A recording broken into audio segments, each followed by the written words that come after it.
Every CEO's journey has its Everest. The moments when the path forward feels steep, uncertain, and alone.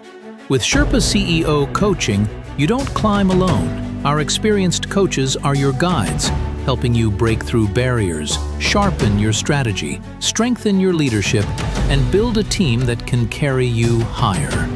With tailored one-on-one coaching, strategic planning, and real accountability, your summit is within reach. Sherpa CEO Coaching, your guide to confidence, clarity, and extraordinary business growth. Get coached and learn more at sherpaceo.com. Welcome to the Entrepreneurial Journey with your host, Dave Westcott. The Entrepreneurial Journey is a weekly podcast that streams live every Tuesday at 9:15 a.m. Pacific on Dave's YouTube channel and LinkedIn profile. Now here's Dave with this week's episode. Good morning and welcome to the Entrepreneurial Journey. I'm your host, Dave Westcott, and I have with me this morning special guest, Tim Packer, founder, Tim Packer Art Academy. Tim, good morning. Good morning. How are you doing today? I'm fabulous, thanks. Thanks for having me. That's great. I'm so glad you're on the show. Listen, I know you're in Ontario, Canada, and you're about 3 hours from Toronto. I got to ask, are you a Toronto Maple Leafs fan? I was up until last year. I gave up. I just totally gave up, and it was a good year to give up, I think, because they're not doing very well this year. You quit on the Leafs, huh? I did. They break our hearts. That's what they do. They haven't won a cup since I was like 6 years old, and at the time I was a Montreal fan. So it's like, yeah, I actually, this is the first time in probably 30 years I haven't watched a single Leaf game this year. Wow, that's a tough one. That's interesting to know. And in that, did you pick another team that you like for hockey, or is it just basically you've cut the whole thing out? I did. I've actually gone for the Ottawa Senators because one of my neighbors up here in our new community, Dave Poole, and he's a former NHLer, and he's like vice president of hockey development for the Ottawa Senators. So I actually said to him last year, I said, if the Leafs tank again, I'm jumping ship. So yeah, I'm on the Ottawa team, but they're not doing very well either. But they're in a building phase, so that's good. That's okay. They've got one of the Chuck brothers on their team. Yes, they do. That's good. That's Brady. They got Brady up there, man. He's bringing some goodness. I always wonder about the Toronto fans, man, because not that this is what the show is about. It's not, but there's this guy Nylander who plays on the Toronto Maple Leafs. Yeah. Okay, and I despise this guy. I loved Willie. I loved Willie when they went over to Europe 2 seasons ago, and when they were playing in Sweden, he was the best player in the NHL for those games. But I always think that, Willie goes when he wants to go, but he doesn't want to go 100% of the time. That's what I don't like about him. I was watching a documentary, and he skipped like 2 or 3 games because he had a migraine headache. I'm like, what are you talking about, man? When you play hockey. I love Willie, but yeah, it's just everything about the Leafs. I just realized I've given enough, and I'm not going to let my heart get broken again. All right, I'm a lifelong Boston Bruins fan, so. Oh, okay, yeah, my brother's a Bruins fan. I have a story you'll love. My nephew was a hockey player up here in junior A, and he ended up going to Merrimack. But Bobby Orr was his agent. So we got to meet Bobby a few times. So I know if you're a Boston fan, that's like, woo, that's royalty. I love Bobby Orr. I love Bobby Orr. He's one of my favorites. When I was growing up, it was Ray Bourque. Ray Bourque was number one for me. Ray Bourque, Cam Neely, Adam Oates, Andy Moog. These were the guys. Could never get past the Edmonton Oilers, but I love those guys. Anyways, so you are a celebrated Canadian artist, and you are a former police detective. Yeah. So that had to be tough. That had to be tough up there. So you're a police detective catching bad guys, and is this narcotics, robbery, homicide? What is this? I did everything. I worked in uniform for a number of years and was in a bunch of the squads. I was in the for a while in the organized crime, and then I was a detective in their commercial crime unit. And I was a fraud investigator. So I was investigating frauds over $2 million. But I'd always wanted to be an artist. from the time I was a kid. And at 21, I just made the decision I'm not talented enough. And I had an uncle who was on the job, and he kind of said, well, you ever think about being a police officer? I said, no. And I looked what you would think an unemployed artist would look like at this point at 21 years old, with long hair, big beard. And my uncle said to me, this was back in 1982, he said, I think you would be good at it, and I think you'd enjoy it. And he said, if you get on, within 3 years, you'll be making $40,000 a year. And so back in 1982, that was a man's wage to bring up a family, right? And I was 21 years old, and I thought, okay, tell me more. So anyways, I went down the next week, put in an application. I ended up getting hired. And I had never grown up like, oh, I want to be a cop. It actually had never really occurred to me. But when I went through police college, a funny thing happened. I realized I was actually like the perfect candidate. I was a big guy, like 6'3", 215, was really book smart. I was a really good student in school. And I was also very easygoing, good with people. And I ended up coming out of police college with I got the award for the highest mark of all the students that went through. So I thought, well, I guess this is what I should be doing.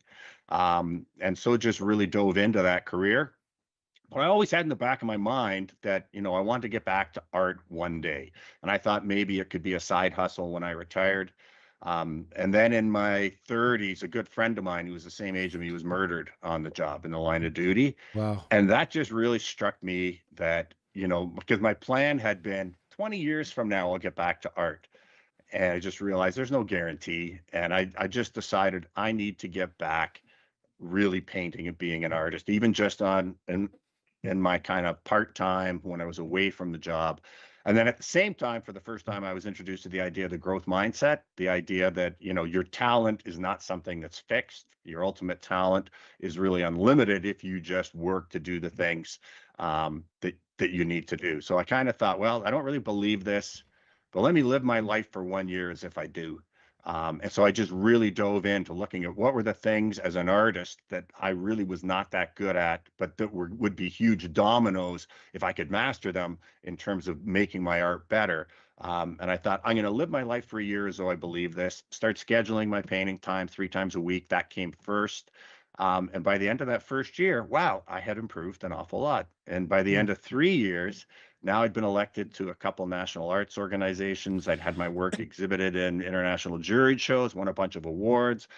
And I had I'd sold a bunch of paintings, and I had all kinds of people lined up to do commissions. And so this was coming in at the end of 1999, coming into a new millennium. And so my wife said to me, it was funny, we just had a studio open house that had been, very successful. And my wife said, sit down, we need to talk. And I was like, okay, I have no idea where this is going, but it usually doesn't end well, right? But she actually said, we need to talk, not if you leave the police force, but when you leave the police force to paint full time. And she said, the millennium's starting in 2 or 3 months. So I think that would be a good time. And then she said the thing that was kind of most important, I think, that led to my success. She said, this is not just about you being fulfilled.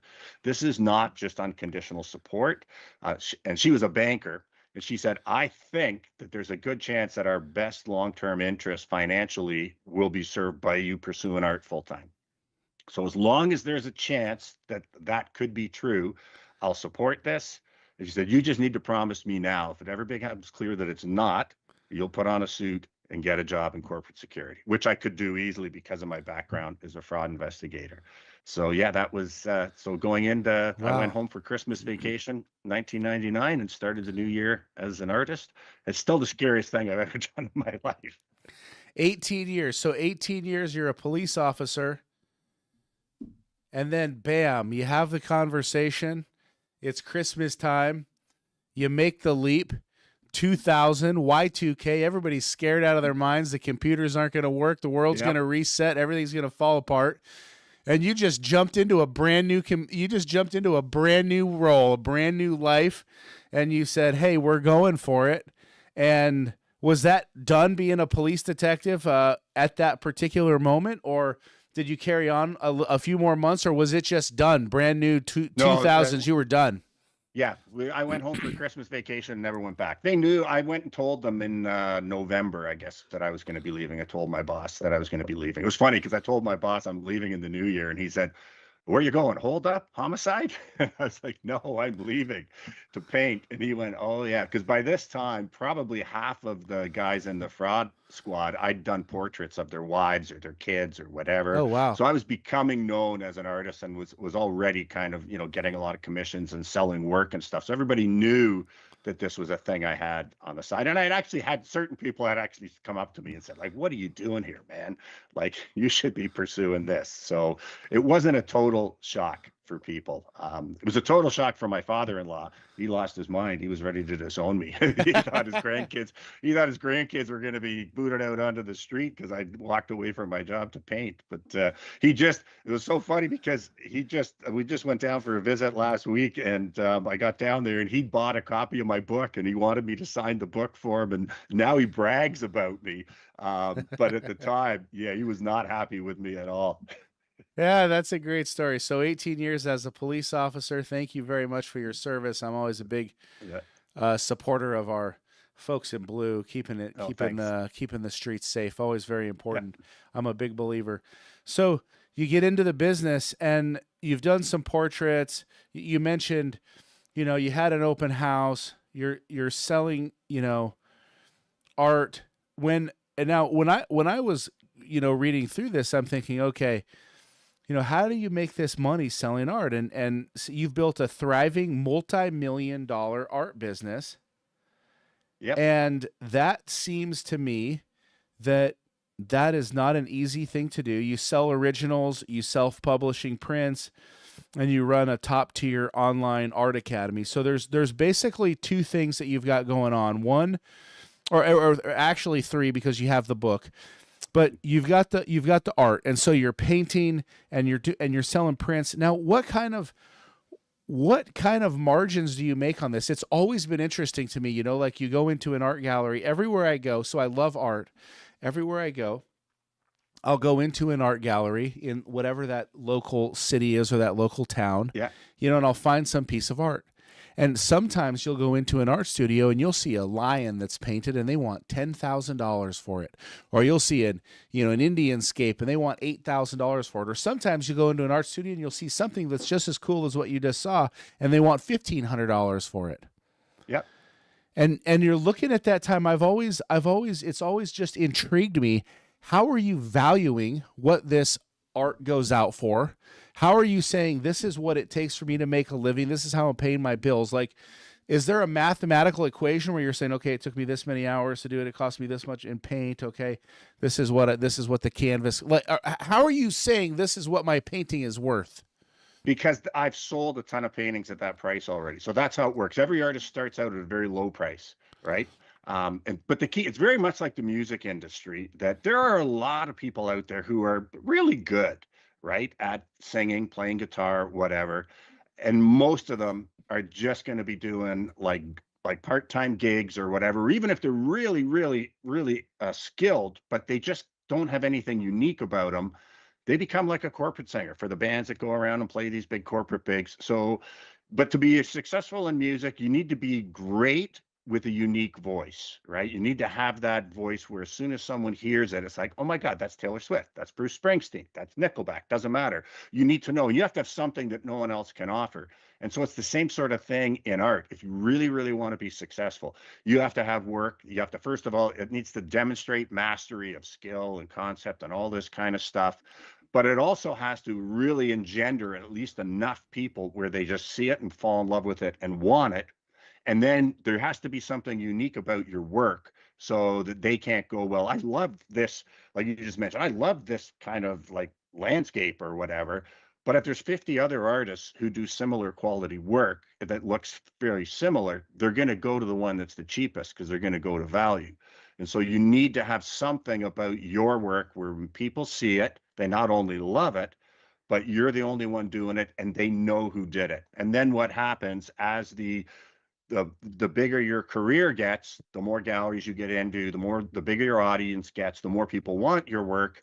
Every time the demand outstrips the supply, you just keep raising your prices, and that just keeps going and going and going. And then again, the reason I know that a certain piece of mine at this size, this is what it's worth, is because I've sold every other piece I've done in the last 3 years for those prices.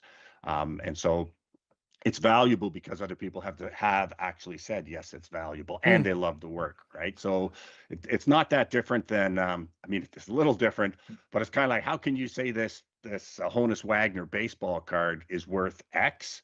It's like, well, every time one's come up on the auction, it is sold for at least this. And so that's what makes other people go, wow, this is what it's worth. That's cool. What does a piece of your art sell for?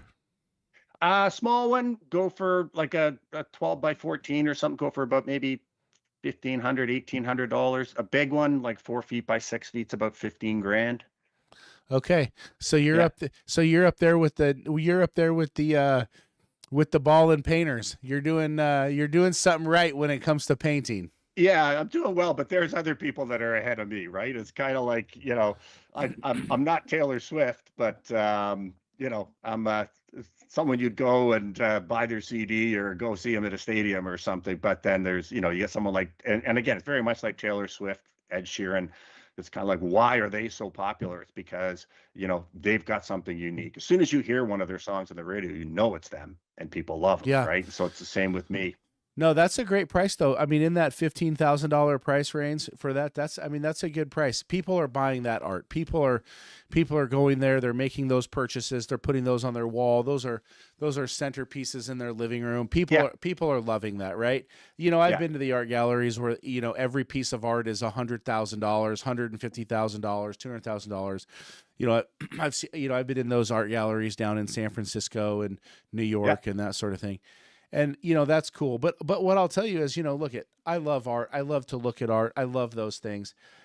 But I don't see the difference between, 15 grand and 100 grand. It's hard for me to make that jump. You know what I mean? It's hard for me to get there, but that 15 grand range, that's really, really nice. And so you're out there now. When you're selling to an art gallery, are you basically calling these art galleries in the beginning and are saying, hey, this is my stuff, I'd love to do a show, blah, blah, blah. Like, how are you getting that rolling? Like that? No. And No. that's what a lot of artists do. And that's basically, I think most galleries, like if you show up at their gallery hat in hand with your portfolio and say, would you please consider looking at my work? Their initial thing is just going to be, you're not ready. Because what galleries want, especially commercial galleries, let's make the distinction. Those are galleries that make their money by selling their art, right? Yep. It's not public galleries with grants or anything like that, or it's not vanity galleries where artists pay to have their work kind of displayed. But this is where the gallery makes their money by selling artists' work. What do they want? They want artists whose work is already very popular and sells at a really good price. So the best way to get into a gallery is become known as an artist who has a big audience of people who are willing to pay for their work. And the way that I really recommend to do it, and what did it for me, was doing art festivals. So where you're out there doing art festivals where you're showing your work and the art buying public is coming and looking. And if you're doing really well, and for me, I moved away from portraiture after about 2 years because I realized I did not want to spend the rest of my life painting other people's people the way they wanted me to paint them. So then I went on this search to try to find my voice, which is what I paint now, which is like the sun coming through the trees. That's kind of the thing I'm known for. But when I finally found that voice, my life changed, and I went from, in 2004, I think I did about 24,000 in sales of my work. And that was during that time, this voice kind of developed. And the very first big festival I did with a body of work, I did 28,000 in sales in a weekend, and just knew, okay, this is my voice. And the public was responding in a way that was just over the top. And basically that I've just kind of dug deep on that for the rest of my life. And then the demand, but by the end of that show, I had not only had all those sales, but I had the business cards of 10 gallery owners who said, would you please consider showing with us?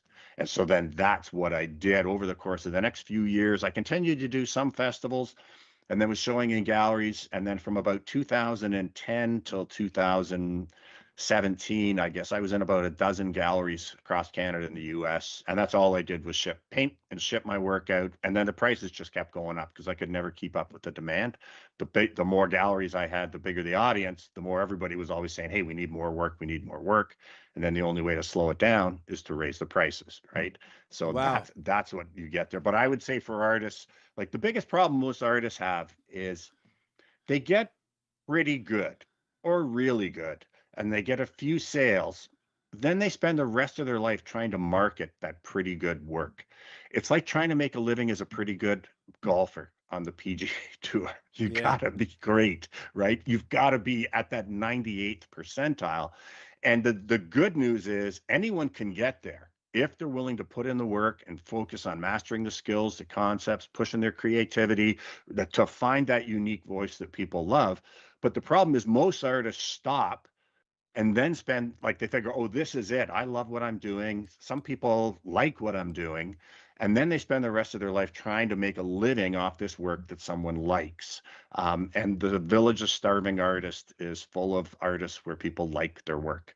You need to be at that level where people fall in love with your work and just go, I have to have it, where they make bad decisions, where they make hard decisions, where they say, every time I used to do a show or have a studio open house, there'd always be people come that said, okay, well, just so you know, we're not going to buy, right? We're just here to look. We love your work. We just wanted to come see you and see your new work. And it's like, yeah, fine, come on in.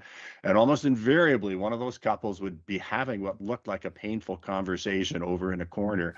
And they're deciding how bad they want to go to Florida or Hawaii or whatever. And then sometimes they'd go, well, thanks. You just cost us our vacation because we love this piece and we have to have it. Like, that's the level of kind of love for your work that you have to engender. And the problem is, and you don't need everyone to feel that way. You just need more. You just need to get your work into more people who feel that way than paintings you can produce. But the problem is most artists stop at just, wow, that's really nice. I like that, right? Oh, that would look nice.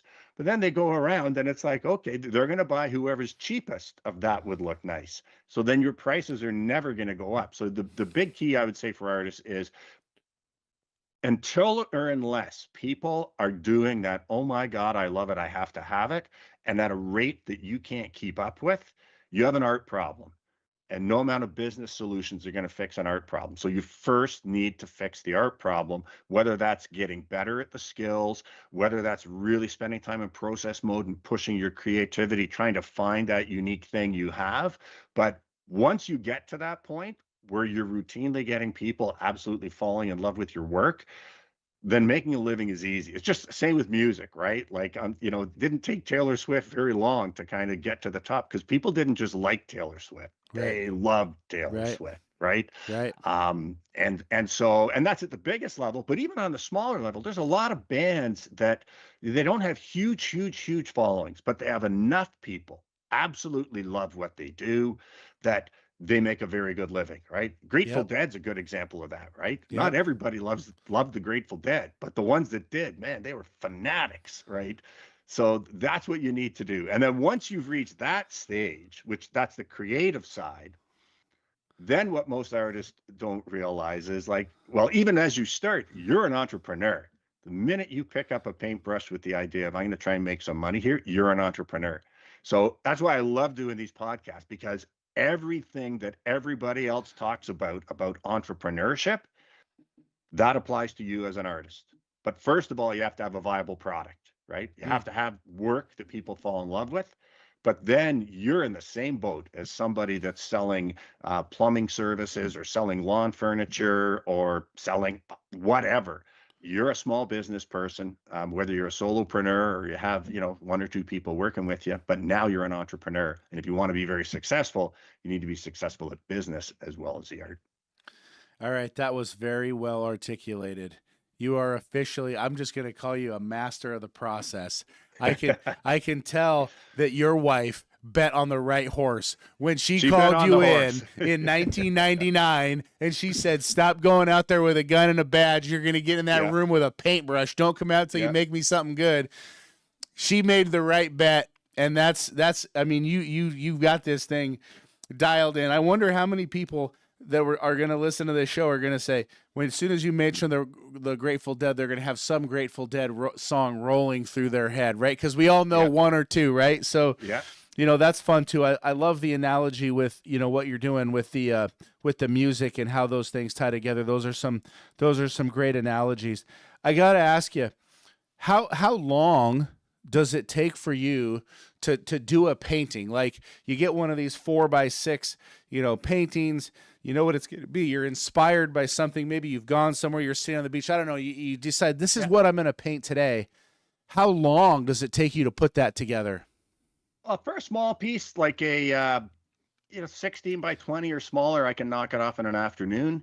For a big, like 4 foot by 6 foot, that's probably about a week.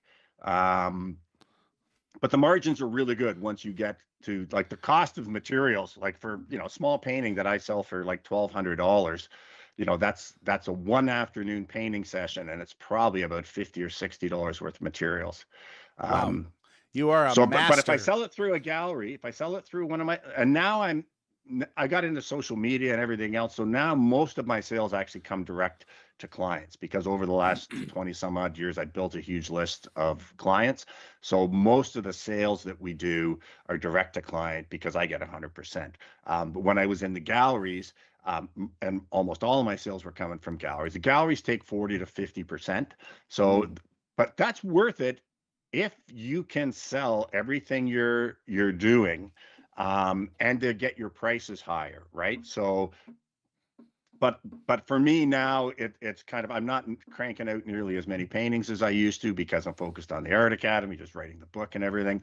So I can sell most of what I produce to my clients, and then I'm still in 2 galleries that were very instrumental in kind of helping launch my career. So you got to dance with the ones that brought you, right? So I ended up dropping off almost all my other galleries 5 or 6 years ago because I was getting people kind of reaching out to me on social media. Oh, I love this painting. Can I buy it? Oh yeah, that's at this gallery. And that's at this gallery. And I realized I'm doing all the marketing here. And they loved me because for like 2 years, I kind of started into social media before any of my galleries were. And they were getting people just coming into the gallery to buy my piece because they'd seen it on Facebook or Instagram. And I just realized, well, this is not a really good business model. So we started cutting back on the galleries, to initially just the 3 that I'd been with. And then that one gallery owner retired. So now I'm just in the 2 galleries. But even with on the business, with the business side too, though, with the printing, right? Like, and that's why we self-publish. Like, if I sell a Giclée print, but Giclée is just the terminology of the latest and greatest digital print technology, but it prints on canvas. It really looks like an original. But one that we sell for like $1,200, that's about $50 or $60 in canvas and ink, and about $70 for me to pay to get my framer to stretch it. So it's like, a $1,200 piece. My costs are about $120 and then shipping if I'm selling it directly.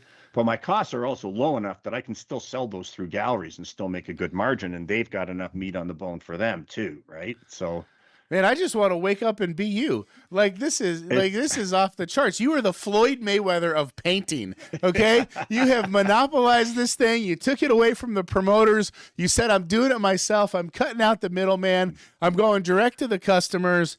Like this is you have built a very impressive life. You have built a very impressive business, and that's what it is. And so you're doing this phenomenal job. I mean, just your expertise is through the roof. I mean, you are just a true master of what you're doing. I believe this. And so you decide to start Tim Packer Art Academy. Yeah. What is this? Why did you do this? If everything is so successful with the paintings, why start an art academy? I mean, that sounds like 5,000 headaches. I know, and there's a famous group of painters up here in Canada back in the 1900s, the Group of Seven. And I remember one of them, and that they were huge idols of mine growing up. And I remember one of them, Arthur Lismer, did exactly that. He was like one of the members of the Group of Seven, the top painters in Canada. And he kind of put it aside to head up the, I think it was the Victoria School of Art and Design. And I thought, why in the world would you do that, right? I thought when I was younger, it made no sense to me. But so here it is. It's a bit of a long story that in 2015, I was living the dream. I was just selling my work through galleries. All I had to do every day was if I made it into the studio 4 hours a day to paint, say 5 or 6 days a week, I was making over $200,000 a year just from the sale of my art, and that just on my end. So the galleries were selling, close to $500,000 worth of my work. And I had a show in a real upscale gallery in Toronto, and it was just like the dream. You know, people were lined up waiting for the gallery to open. When it opened, they all came in. They were, I want this one, I want that one. Red dots were going up. There was waiters walking around with trays of wine. There was live music playing, and I was just sitting there going, oh my God. This was in downtown Toronto too. So it's like, this Wow, is I have where I made it. used to walk the I'm the beat, king. right? And I just kind of basked in the glow. And then I had a weird feeling come over me that now I'm able to, it was responsibility, because I realized I know how I got here. And I wasn't special. I was never one of the best kids in any of my art classes. I took graphic design in college. I wasn't at the top, but I was able to get here, and I knew what I had done to get here. And I just knew there were so many other artists out there that kind of had that dream. And so that's when I decided, okay, I have an obligation to share what I'd learned. And so then I just decided, well, I'm going to do a YouTube channel. So I literally went out the next day. I mean, this was back in 2015, so smartphones weren't a thing. So I dropped 25 grand in film and audio and lighting and computer equipment to be able to start producing videos. And I started my YouTube channel, where it was not about monetizing it at all. It was just giving back to what I had learned, giving back to art that had given me so much. And I just did that as a side hustle for not even a side hustle, as a passion project. And then I ended up mentoring a good friend of mine, his daughter, who had gotten to know me, and she loved art, but was told you can't make a living as an artist. So she was kind of pushed into landscape architecture.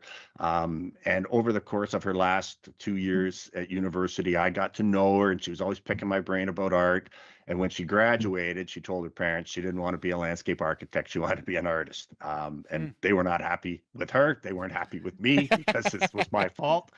And so I said to her dad, I said, listen, and I was a firm believer by then that it wasn't magic, and it wasn't like some gift to become successful. There were specific things you needed to do on this path. And if you did that, you'd be successful. And I'd hoped one of my boys really had the bug, but they didn't. They had a bit of natural aptitude, but they weren't really interested in art. So I said to my buddy, I said, listen, I'll mentor Brooke if she wants, as long as she's willing to film all of our sessions, and I'll put them up on my YouTube channel. So we did that back in 2017. And she is now a social media phenomenon. She's probably one of the most famous artists on social media. She's got, I think, over 1 million followers. She's living in Germany. Now her work sells for a lot more than mine. But in that first year, she was able to make over $30,000 from the sale of her art. And it took me in my 6th year to be able to do that. And then she went on very quickly, that within 2 years of that, her work was selling for more than mine, to collectors around the world. I got her into doing her own self-publishing and everything. So I really realized, okay, this stuff works. But at the time, I was still really just focused on cranking out more paintings, making more money, and doing my little side thing to share with artists. And then in 2019, that was the year of the thyroid from hell, and I almost died twice. I was literally on the gurney in the hospital, with the doctors around me, and you can tell when they're getting frantic. And the one time I had a major bleed after surgery. But anyways, my wife and I kind of looking at each other thinking, I don't know if I'm going to be here in 10 minutes. It's the I love you too. And two things happened. One thing that was great about that is I highly recommend the near-death experience, as long as you get through it okay, right? Because it makes you stop and think. But the thing that I love most about when I think back, and even at the time I realized, is when I was sitting there contemplating this might be it, I was just overwhelmed with a feeling of gratitude. It was like, okay, if this is it, thank you. Like, I'm not done yet. I don't want to be done yet. If I am, this is going to be hard on my wife and boys, but what a freaking life I'd been able to live. I'd be able to accomplish kind of everything that I wanted as an artist. I got to live my dream. And then over the course of that next year, though, while I was still sick, I realized, because I thought I didn't have any regrets. But then over the course of that next year, I realized I did have one small regret. And that was that I had really played it small in terms of trying to share what I'd learned and help other artists. And I knew that I had transformed Brooke's life. Her name's Brooke Cormier. If people must want to check her on Instagram or whatever, Cormier. Anyways, but I realized, there's so many other artists out there who would give anything to kind of live the life I'm living, to live the life that Brooke was now I living. want the life you're living. Yeah. And then at the same time, I had a lot of conversations with people about this, right? And because you can find a YouTube video where I say, I'll never charge for my teaching. I'm going to make all my money off my rich clients, but I'm just going to give away what I know to artists because that's my gift to karma. And then people said to me, you're being a selfish idiot. And I was like, what are you talking about? It's like, well, why don't you want to charge for it? It's like, I don't know. It makes me feel noble. Yeah. They're like, well, how many more people, if you really, really want to help people, though, how many more people could you help if you went hammer and tongs at this, like you've done about everything else in your career, and actually made the focus on teaching? And I was like, well, then I have to turn that into a successful business. And they're like, yeah, but it's like the more money you make, the more people you'll be helping, right? If you do this in a good way, then if that's what you really want to do, if you want that to be your legacy about helping change other artists' lives, then you're playing it small. You need to go all in on this. So anyways, I told my wife, okay, I'm going to be switching my focus from painting into teaching. And by this time, she was like, okay, because I said to her, I can always go back to the painting if this doesn't work out. But it was funny. I made a very public announcement on YouTube once I made this decision. And once I got the clean bill of health and my heart was kind of back to normal. And because for a year, I was like into the doctors every week with tests and kind of EKGs. And finally, everything just kind of, my thyroid's out and everything's fine now. And so I said to my wife, okay, I'm going to do this. I'm going to make the shift to teaching. And I actually did a YouTube video where I publicly announced this. Okay, I'm going to be starting my own art academy. That's going to be the focus of my work. And it was so funny because my wife's like, well, what if it flops? And I'm like, well, yeah, but I love putting myself on the hook, right? It's like, if it flops, I'll go back to painting. It's not going to be a problem. But it's like, yeah, now I've kind of talked the talk. Now I got to walk the walk. And so, yeah, 2020, we dove all in. My son works for me full time. So he's been, since he worked for me part-time in university with the printing and publishing and stuff. And then when he came out of university, like I said to him, like, if you want, we can continue on this together. But then the goal is to turn this into an evergreen business, right? And so that's where the publishing really kind of came in. And then now with the Art Academy and everything. But yeah, so we started the Art Academy 5 years ago, and this year, I think in the end of December, we crossed 600,000 in sales of my online courses. And then everybody was bugging me for a book, right? Because they're saying, this is great. I love people that take my courses, but it's like, if I want to find a specific thing on pricing my work, I got to go through, find where that is within the whole course and everything. If we had a book, we can just flip to it. And then also it's a great low ticket offer out there to get people into our ecosystem. So last year we decided, okay, we're going to write a book too. So kind of launched that in January, and it's doing well. And yeah, but as you could probably tell, though, I'm not just an artist. I love business. I think I'm a bit of a unicorn because I love business, and I love the way that the internet and new technologies and all that are now allowing entrepreneurs or solopreneurs to do the same kind of thing that you would need to have a team of 15 people and a big studio and kind of all that kind of stuff. That I just think for entrepreneurs, this is the best opportunity ever if you're willing to learn all the new stuff that you need to learn. I get as excited talking about business as I do about art now. It's and impressive. I get excited talking to my artists about business, because with my Art Academy, we have a bunch of courses that are just kind of like recorded courses that people can take, but we also have what I call my Hungry Artist community, where they get all my courses, but then every Thursday we meet for a Zoom call. And we kind of rotate the hours because we got people in Australia and kind of South America and Europe.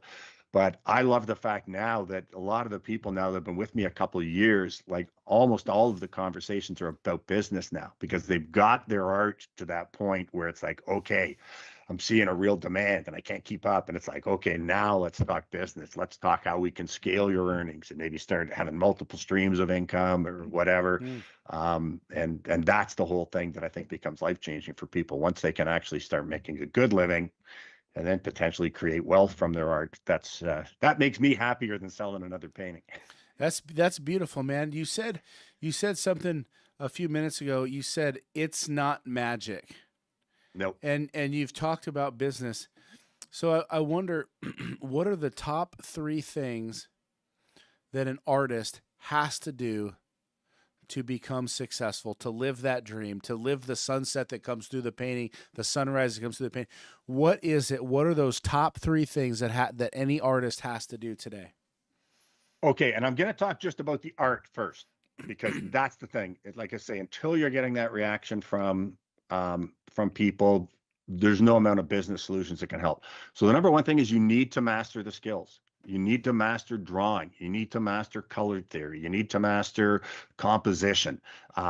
You because and you need to understand that there's no one art world. There's a bunch of different art villages. And the village that most artists are out there starving in is where they're going to art festivals, or they're in studio tours, or they're trying to get into commercial galleries, right? That's the village of commercial sales. And you need to understand that has nothing to do with the village of postmodernism that's in publicly funded galleries. That's where you see the meat dress, the banana duct tape to the wall, where it's Sure. all about what was the artist thinking? Oh, what was the artist thinking? That's over there. In the village of commercial sales, it's people, real people, getting their wallets out, paying for your art that they're going to hang in their home or in their business, right? And you need to understand that in that world, despite all the stuff going on in the world of postmodernism, that the majority of the art buying public still values everything that has been valued since the Enlightenment: skill, beauty, craft. That's a bad word in art, right? I get people all the time saying to me, "You're not an artist, you're a craftsman." It's like, hey, I don't care what you call me, but people pay a lot of money to hang my work in their house, and I get to do what I love every day.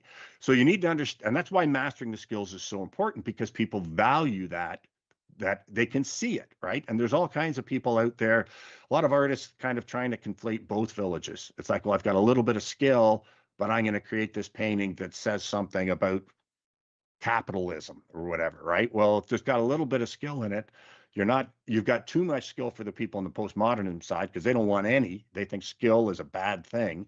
But you've got a little bit of meaning. But the people who want to hang in their home, it's like, well, there's not enough skill. So you need to decide what village you're in. So you need to understand that. You need to master the skills, and then you need to work towards creating your own unique voice. And there actually is a process to do that can really fast forward it. And it's the same in music. You know, when you hear a lot of people who are really brilliant songwriters or whatever, you look back and they had a lot of influences.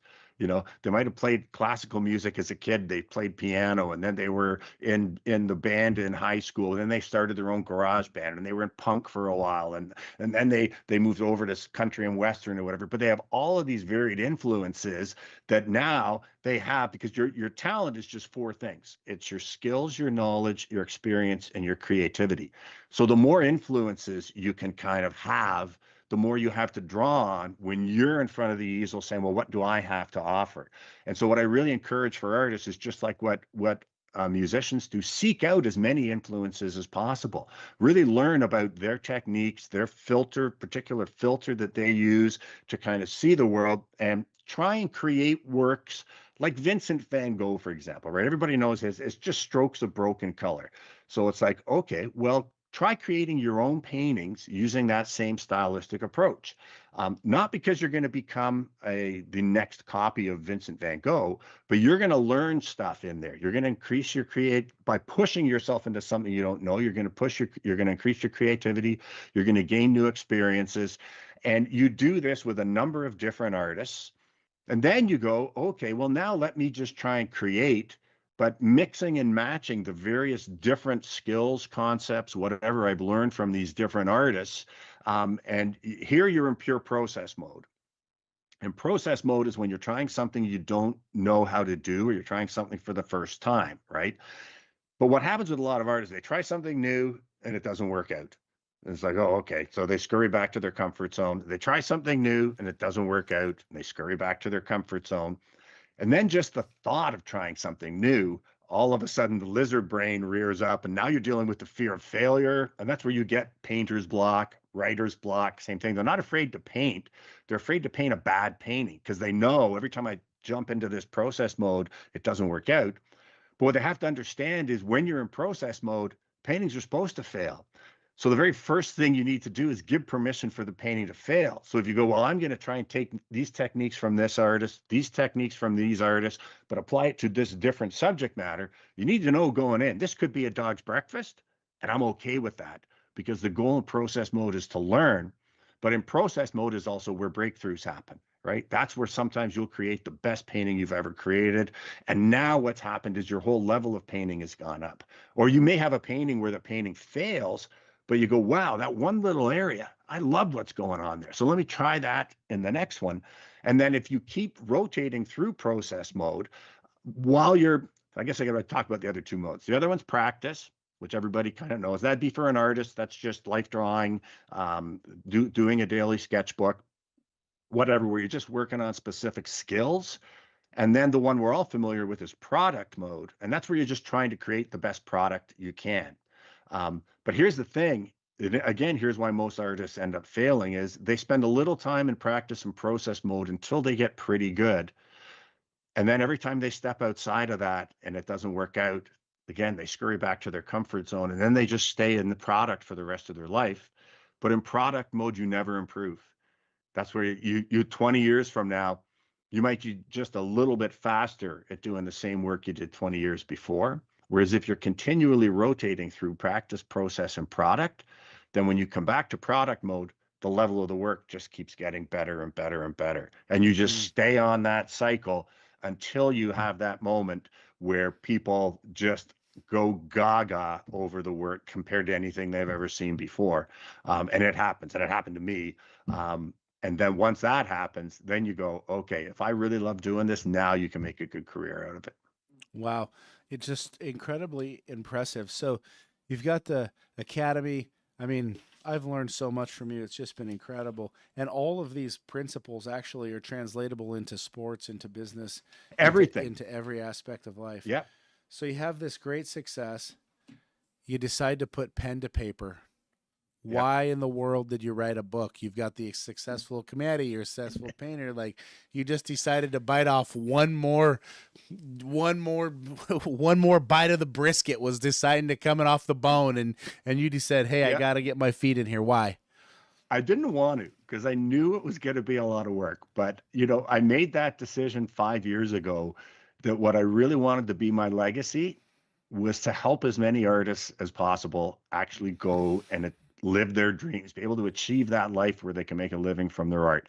And I knew that the book was a piece of the puzzle that and it would be able to help people, for some of my courses, they're only $49. So not a big deal, right? But for an ebook or for a book, everybody can afford a book. So I just thought that, again, and not only that, people were asking me for it. Like people that were in my art academy were asking me for the book because they said this would be so much more helpful. And so I just thought, okay. And then initially I thought, well, maybe I'll just do a quick one we can kind of do as a PDF and we can kind of give it away or something. But then I don't know. Like I said, I love the challenge. I love it. And my mom always brought us up. If you're going to do something, do the absolute best you can.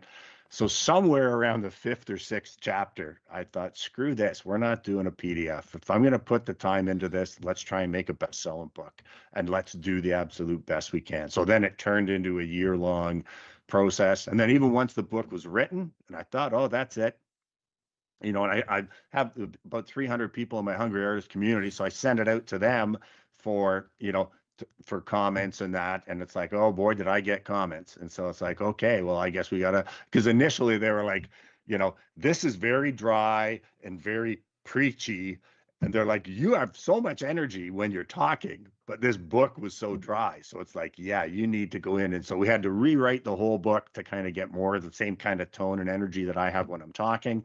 And then after that, we probably did about another 5 rewrites, my son and I, just going over every time we thought we were done. Because again, we just thought if we're going to do this, it's not going out till we go, this is the absolute best we could possibly do. And when you set that bar, it's funny, what you thought was good enough just isn't good enough anymore. But I'm really, really pleased with it now. And the thing I'm happiest about the book is 5-star reviews across the board. That's what I'm happiest about. It's a The people that bestseller, have right? read it. You've got a Yeah, best-selling book, #1 best-selling book, right? yeah, yeah. Hit bestseller on Amazon during our 2-week launch. Yeah.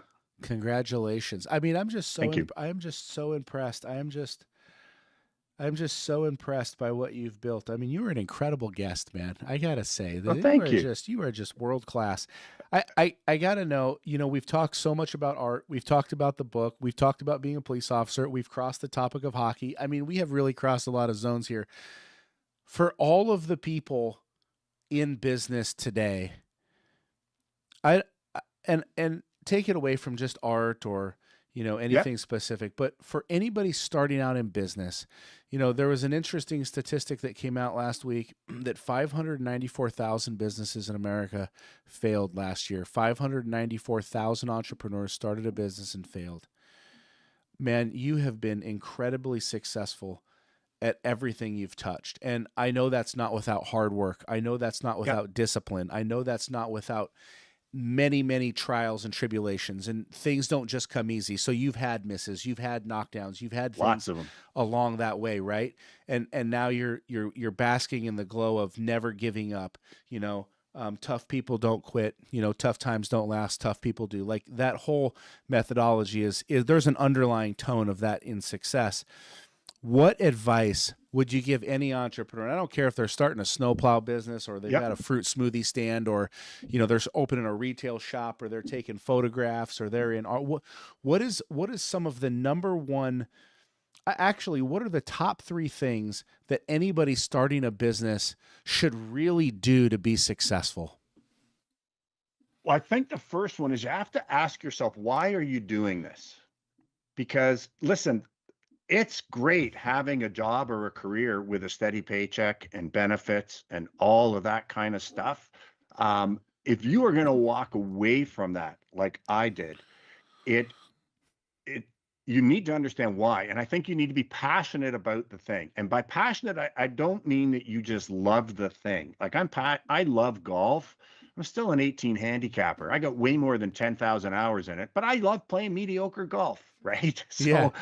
So, but if you want to make a living, especially I'm going to deal too more on the creative side, because you can make a living providing a service that everybody needs with just being really good. But if you want to make a living out of doing things that people do for a hobby or pay to do, like golf, like paint, like music, whatever, you need to be passionate about the thing. And by passion, it doesn't just mean you love it. It means you have to have an overwhelming, burning desire to master everything about it. And you need to be willing to do the work required to do that. You need to be hungry. Like I wasn't passionate about the police force. When I had my days, I was really good and I was a great employee. But when I had my days off, I didn't think about work. I went out and played golf. I painted, whatever. In my business now for the last 26 years, I don't take a day off. There's not a day, I will be sitting there away on vacation and I'm sitting there and I'm either thinking about art or I'm thinking about the business or I'm thinking about whatever, but because I love it and I want it to be the best that it can be. So you need to have that kind of passion about it. And then you need to totally discount that saying. I hate this saying. If you do what you love, you'll never work a day in your life. It's like, oh my God. Because people think, well, if it feels like work, I shouldn't have to do it, right? I like to change that. I'm going to steal from Gary Vaynerchuk here, who says, if you have the audacity to want to make a living doing the thing you love, you better be willing to work harder at that than anything you've ever done in your life, because that's what it takes.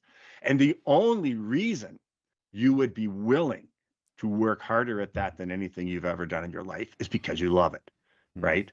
So it's like but that whole idea and the idea of some kind of hack or quick get rich quick kind of passive earnings thing that everybody, it's like, oh, take my course and, in six months, you'll be making 10,000 a month or whatever off this. And it's like, and then people get in and they go, oh, this is hard work. And it's like, yeah, there's no easy. I mean, every once in a while you come across someone who just happened to be right time, right place, and it did take off. But for most of us, man, it's hard work, and you better be willing to do the hard work.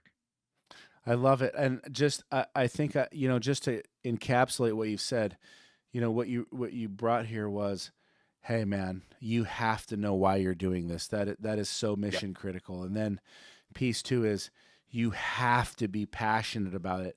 And then in that passion, it's an overwhelming, burning desire to master your craft. Yeah. And then finally, you have to be willing to work harder, sacrifice more, do more, think about these things on vacation, work on these things on vacation, work harder than anyone else because you love it. Yep. And that's the only reason to do that. Again, the reason why you do this, people go, why would you do it? It's like, well, because like for me, it's like I wanted to spend my life creating art almost every day. The way I've thought long and hard, there's only 3 ways to be able to do this. You can win the lottery. You can marry a wealthy spouse who is just supportive and just says, go do you, or you can figure out a way to make a living doing it.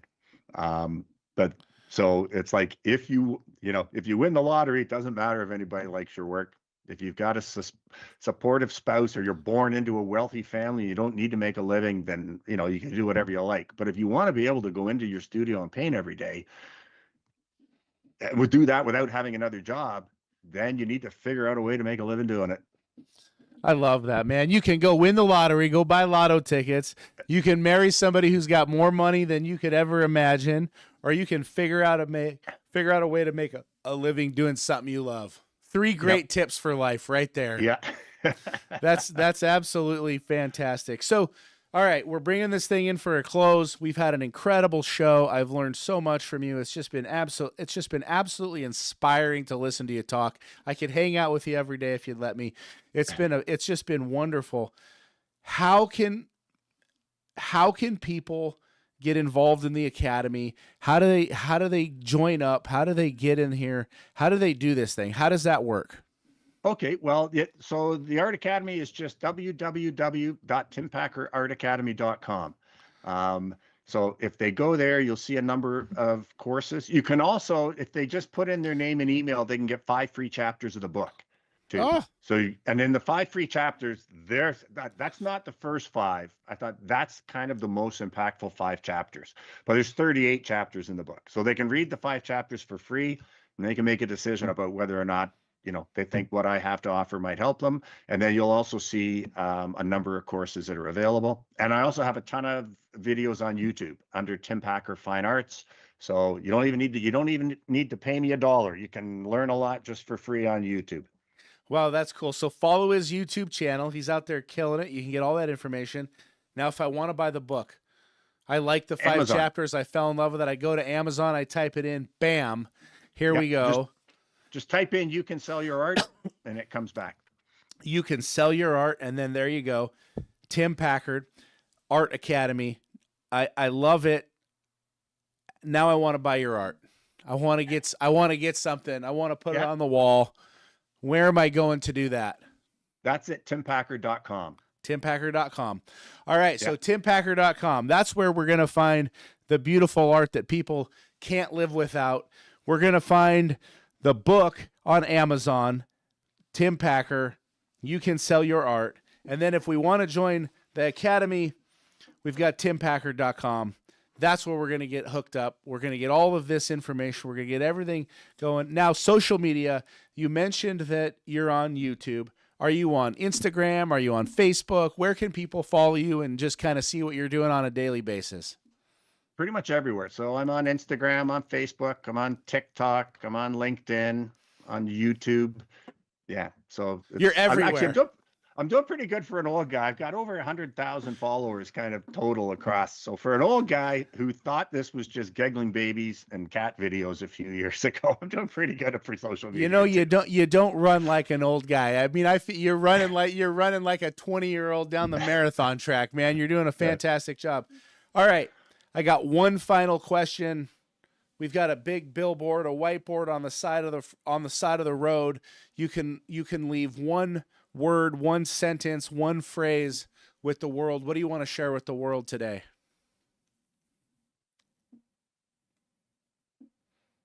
Where you will end up or could end up is not any way limited by where you are now. That's powerful. Where you will end up is not limited by where you are. Yeah. I got to write that one down. Oh, and I want to add one more thing. My favorite word in the English language is yet. And when we tell ourselves self-limiting thoughts, they might in fact be right, but they'd be more accurate if we added yet. When I decided at 21 I wasn't talented enough to make a living as an artist, I was absolutely right. I wasn't talented enough at 21, but that would have been a lot more accurate if I'd realized I wasn't talented enough yet. I love it. So the audience can say, you're not a millionaire yet. You don't have the best business yet. You're not. I don't have the skills to do yet. Whatever, right? I don't know how to do this. I don't know how to do this. I don't have the skills to do this. I don't have the talent to do this. Just put a yet at the end of it. Here's where I'm going to leave my yet sentence for the day. I am not playing for the Boston Bruins yet. Yet. This has been incredible. I could add a similar one. The Leafs haven't won a Stanley Cup in the 21st century yet. You know they're going to get one. They're going to get one. I don't know. They're going to get one. They just break our hearts, man. You know, that's sports. Yes, sports do that. And I am Nylander's. I can't love a guy who can't play because he has a headache. I got to have these guys who run through walls. But listen, this has been a fantastic show. It's been an honor to have you on the show. Thank you so much. This has been the Entrepreneurial Journey. I'm your host, Dave Westcott. We are back 9:15 a.m.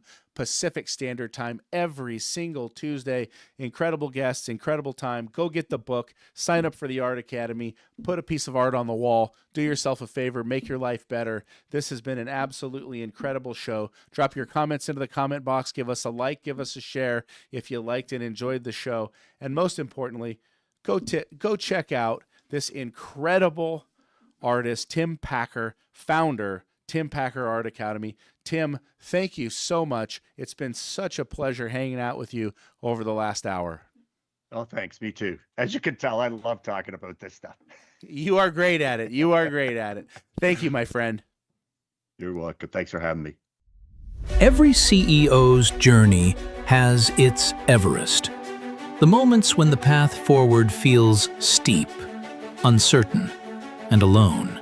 With Sherpa CEO coaching, you don't climb alone. Our experienced coaches are your guides, helping you break through barriers, sharpen your strategy, strengthen your leadership, and build a team that can carry you higher. With tailored one-on-one coaching, strategic planning, and real accountability, your summit is within reach. Sherpa CEO Coaching, your guide to confidence, clarity, and extraordinary business growth. Get coached and learn more at sherpaceo.com.